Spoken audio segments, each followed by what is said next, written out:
Benjamin Franklin once said, "If you want something done, ask a busy person." As CEO and founder, being busy is my normal state, but it's easy to feel completely overwhelmed when taking on too much. In fact, this happened to me last Sunday. In this video, I'll share with you a few simple steps that I take whenever I feel overwhelmed, what has been working for me and what hasn't. Let's jump into it.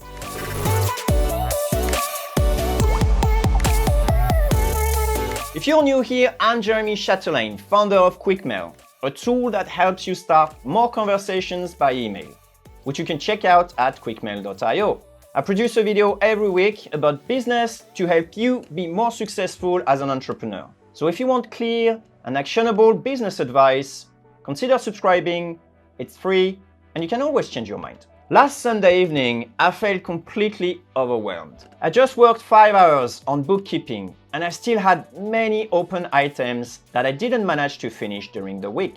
Now I love working and the feeling of progressing with my business is something I truly cherish. But I just had too much on my plate and I really needed a break. Given my level of execution, this is hard to avoid, and feeling overwhelmed is something that happens probably 2 to 3 times a year. But would a break actually solve anything? In the past, I tried to watch TV, play video games, and read books. I even tried meditation. Yet, those activities only provided me with temporary relief as the work does not disappear. This is especially true in my position as the buck ends with me. In this case, taking a break simply means postponing the inevitable. I go back to work only to find what I left and probably more things that accumulated during my break. For those who don't know what I'm talking about, feeling overwhelmed is that feeling when we think we can't keep up with the pace, drowning on the work, gasping for air, and in desperate need of a timeout. This is very different from physical exhaustion, where you just need a good rest. This is more of a mental game. But that feeling is more of an early warning, a sign that something is not right and needs to be addressed. I learned to pay attention to those signs as I experienced a burnout in my 20s, and it took me months to recover fully. So it's really no fun. Of course, one could decide to ignore those signs and double down on the efforts.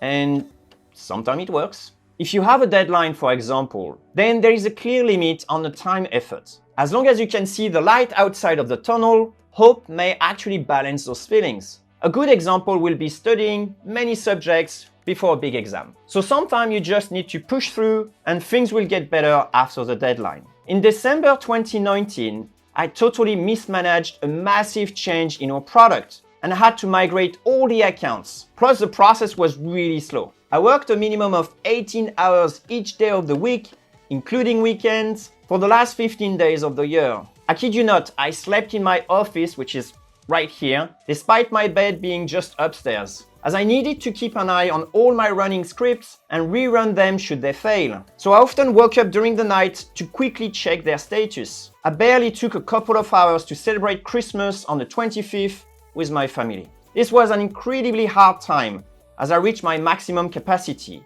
But it was a one-time event, and the deadline was on the 1st of January, where all the accounts needed to be migrated. When there is no deadline or clear hand, however, ignoring those feelings for a long time could lead to anxiety, panic attack, depression, or in my case, a burnout. None of those are really great mental states to be in, not to mention the impact on sleep quality, affecting the ability to handle those tasks efficiently the next day. Fortunately for me, I have a simple system to quickly gain back some sanity and remove the feeling of being overwhelmed without taking a long break or trying to escape reality. The mental energy necessary to keep everything in mind at all times is usually the main reason why I start feeling overwhelmed. So when I realize the signs, I stop what I'm doing and I start doing what I call a brain dump. What's a brain dump, you may ask? Simply put, it is the action of putting everything taking mental space onto paper. Let me walk you through how I did it on Monday morning, so you'll see firsthand how valuable that can be. I started with a blank page. There, I laid out all the things that I can think of that I have to do, from bookkeeping to generating the next episode for this YouTube channel. Once this is done, I try to expand on each point with things that causes mental stress, like finding a good topic for the YouTube video of next week. Speaking of which, it's not that it is not fun, but I want it to be something useful to my subscribers, so I spend a good amount of time thinking about it. And by the way, if you're not subscribed yet and find such videos useful, you know what to do. Once everything is put onto one page, even though absolutely nothing has been done yet, I already start to experience a big sense of relief. This comes from the level of clarity I gain with such simple exercise. This gives me more mental space, so I can start looking at my own thoughts. It's a bit meta, I know, but that's the idea. For each item, I then decide what I should do about it. Basically, there are 5 different options that I can choose from. I can either drop, postpone, change scope, delegate, or keep the item. Let's look into each of them in order. The first thing I ask myself is if I should drop this. Priorities change all the time. Is the task still relevant? Is that really something that needs to happen? Sometimes it doesn't. So I can simply drop the task. It's an easy win. The second thing I ask myself is if I should postpone the task. Can this project be done next month, next quarter, next year even? This may have been a project I wanted to do, but it's just not the right time. Should I postpone my YouTube channel to next year, for example? The third thing I ask myself is about scope. Does this need to be according to the initial spec? Can I release a minimum version first? Do I need to do 10 minutes video on YouTube, or would a 2 minutes be enough? For the podcast I co-host with my good friend Jack, the first few episodes we did were fully scripted. We spent about 8 minutes of work for each minute of audio. That's how inefficient we were with our time.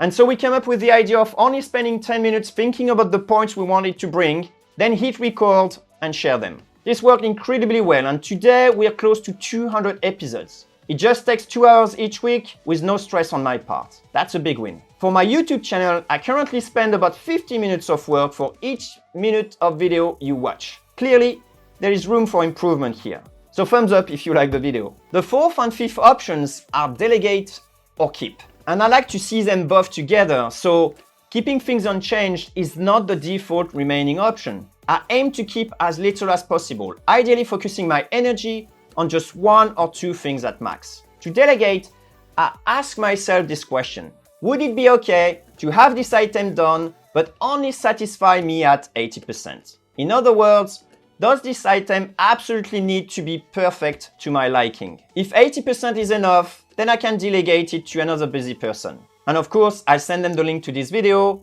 so they don't burn out themselves. Often, however, I'm gonna say no. It needs to be perfect. So I have to really challenge myself by looking at the remaining items together and asking myself the sort of like opposite question, which is, if I could do only one thing to perfection, which one should it be? In general, this should be the one with the highest potential of moving the needle in your business. Otherwise, I should find a way to delegate. But some items can't be delegated, and they won't move the needle that much in the short term.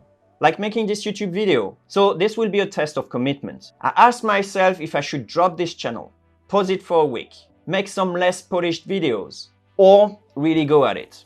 Since I see this YouTube project more as a deadline project, and I'm already outsourcing the video editing, you could see how I did it in this video. I want to give it 100 episodes, and then I will decide if I want to carry on forward or not.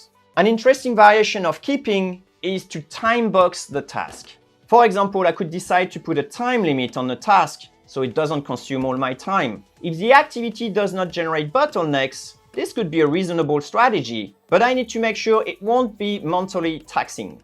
Reading or writing books, improving a hard skill, or taking care of my health are great examples, as it's not something I will ever complete. In this case, I find a time in a week that is the most convenient, make it a routine, enter it in my calendar if needs be, and remove it from my brain. As an example, no one can book me on Wednesdays. I have the entire day booked for myself. I call the recurring meeting executive meeting with myself. There, I can do some research, development, experiments without the pressure of work. If you can do that, give it a go.